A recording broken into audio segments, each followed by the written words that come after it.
And in this democracy, the majority has spoken, and they said they don't care that much about democracy. Here's Stephen Colbert, who, like all late-night talk show hosts, trended towards supporting the Democrat Party, who during the pandemic danced along with vaccines, all dressed up and stuff, and like a vaccine. I mean, it's just such a strange time, really. Vaccine! Saying that the vast majority of Americans don't care about democracy. Let's see if we can pick this apart in real time. Well,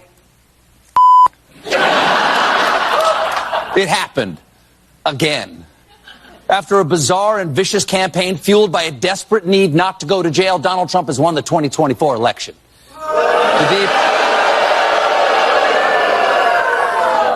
It's almost like you rehearsed that. The deep shock and sense of loss is enormous. Another moment from a Colbert audience that's worth remembering is when Stephen Colbert said, "We know that CNN gives us unbiased news," and the whole audience laughed. I know you guys are objective over there, that you just report the news as it is. So I wouldn't be surprised if they did rehearse that boo. Okay, but let's look at the bright side. This way, at least there'll be a peaceful transfer of power. Mike Pence, ollie ollie oxen free. I wonder, though, about that peaceful transfer of power, and I wonder where the 81 million votes that Biden had actually came from, given that Kamala got 66 million and that Obama got 61 million. I might be getting these numbers a little askew, but there was an extraordinary spike for Biden. Like, where are them 15 million votes gone? All day yesterday, I was walking around proudly wearing my I voted sticker. Today, I wore my I am questioning my fundamental belief in the goodness of humanity sticker. Yeah, they give those out. They give those out. Yeah. That's the problem. That is the problem. Like, I'm not from your country, obviously, but I'm in your country right now, and I'm moving around Florida, and I'm meeting people that are Trump supporters, and they are not like sort of gurning, psychopathic, racist lunatics. There are a variety of people that you can't basket of deplorables off. You couldn't do it prior to the election, and you certainly can't do it after the election in an attempt to galvanize the now proven histrionic and out of touch media leaders of the other demographic that I think have falsely instilled in people a sense of despair and terror when there's already been a Trump government from 2016 to 2020, and like, if anything, it weren't that different. I know Donald Trump and Donald Trump supporters will say, no, manufacturing went up and it was the beautiful economy. I know all of that kind of stuff, but I don't know. I have a very optimistic appraisal of the possibilities for humankind, and particularly for your country, that it could become a country of glorious vision, of spiritual fulfillment, of true power on the world stage, the power to sacrifice and the power to change and the power to bring about peace, rather than the power to dominate without consequence. So it's really odd to hear Stephen Colbert, who I've spoken to, I've been on that show a bunch of times, who I know is Christian, who I know is a decent man, I reckon, sort of say, like, make jokes, the basis of which is that half the population, or over half, 71 million, or however many votes Trump got, are somehow deficient or defunct or defective. Doesn't seem right to me that that would happen. At the bake sale, right outside. Now, as a late night host, people often say to me, come on, part of you's got to want Trump to win because he gives you so much material to work with. No. No one tells the guy who cleans the bathroom, wow, you must love it when someone has explosive diarrhea. There's so much material for you to work with. Now, you understand that? That good? I wish, you wish, so many of us wish this hadn't happened, but that is not for us to decide. This is a democracy. That's democracy with a capital duh. And in this democracy, the majority has spoken, and they said they don't care that much about democracy. That's really weird, don't care about democracy. As Mike Benz explained to me, when they talk about democracy, they don't mean the ability to vote for representatives to carry your interests through systems of government.